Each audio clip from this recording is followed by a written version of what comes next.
Assalamualaikum warahmatullahi wabarakatuh. Salam Baraya Handayani. Halo anak-anak, bertemu lagi dengan saya, Ibu Bunga Alia Lutfia. Kali ini kita akan bahas bab berikutnya. Yuk kita simak videonya. Oke anak-anak, kali ini kita akan membahas mengenai pembelahan sel. Apa saja yang akan kita pelajari pada bab ini? Jadi nanti kita di sini akan membahas mengenai macam-macam pembelahan sel. Ada mitosis, mitosis, dan meiosis.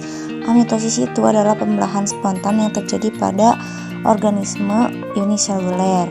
Lalu ada mitosis yang terjadi pada sel-sel tubuh yang bertujuan untuk meregenerasi sel-sel tubuh atau menggantikan sel-sel yang rusak, membantu memicu proses pertumbuhan juga.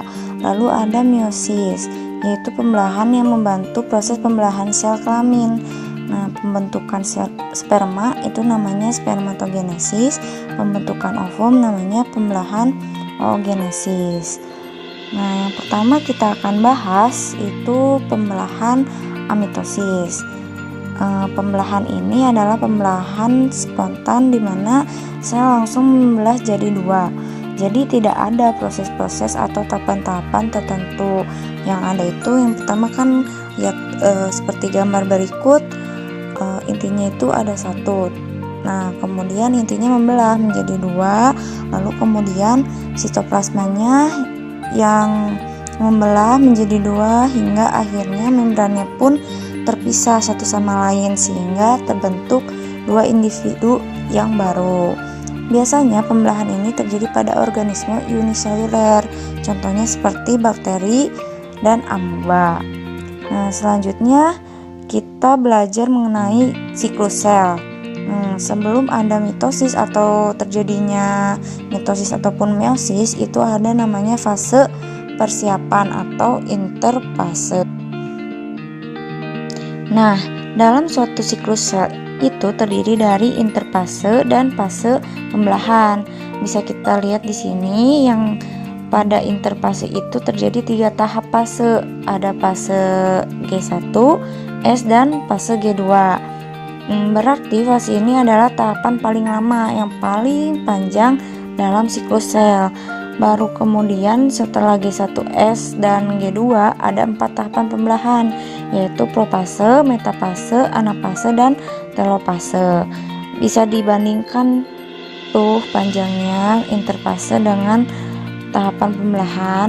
Nah, pada interfase ini terjadinya proses penimbunan energi. Energi itu ditimbun untuk melakukan proses pembelahan sel. Selain itu juga di interfase ini akan terjadi pertumbuhan organel-organel sel karena untuk membelah organelnya harus digandakan. Kemudian 3 fase itu tadi ada G1. G1 itu ada kata grow yang berarti pertumbuhan dan perkembangan sel. Kemudian fase kedua yaitu fase S. Bisa disebut juga sintesis. Di sini terjadi replikasi DNA atau pegandaan DNA. Karena mau mengganda selnya, maka DNA-nya juga harus digandakan. Lalu ada fase G2 yaitu tahap akhir dari persiapan sel. Nah, di interfase ini belum ada kromosom, jadi DNA-nya masih berupa benang-benang kromatin. Lalu kemudian pada saat profase, kromatid tersebut akan memadat membentuk kromosom.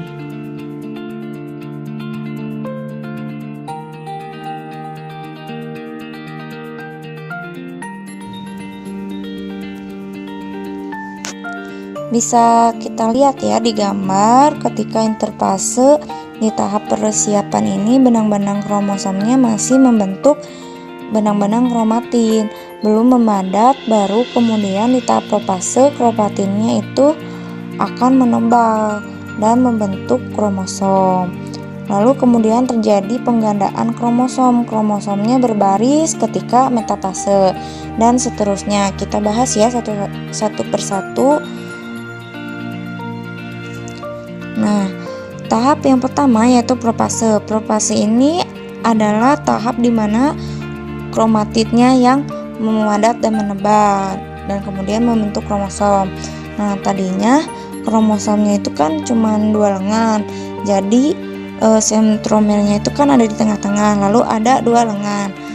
Nah, kemudian kromosom yang tadi cuma sepasang lengan saja itu akan mengganda sehingga membentuk sister kromatid. Kemudian sentriolnya akan bergerak terpisah menuju kutub-kutub yang berlawanan dan membran inti pun akan menghilang.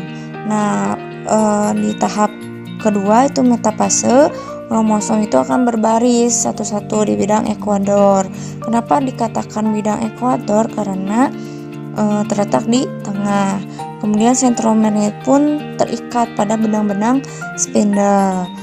Lalu lanjut ada tahap anafase. Nah, di sini sistem kromatidnya itu terpisah. Lalu masing-masing ditarik oleh benang-benang spindle menuju ke kutub-kutub yang berlawanan. Kemudian ada tahap terakhir yaitu telopase. Nah, terjadi pemisahan di sini juga membran inti terbentuk kembali. Kemudian terjadi pemisahan sitoplasma atau sitokinesis. Nah, lama-kelamaan akan membentuk membran yang baru, maka terbentuknya 2 sel anak. Nah, setelah itu membran inti akan terbentuk seperti sedia kala.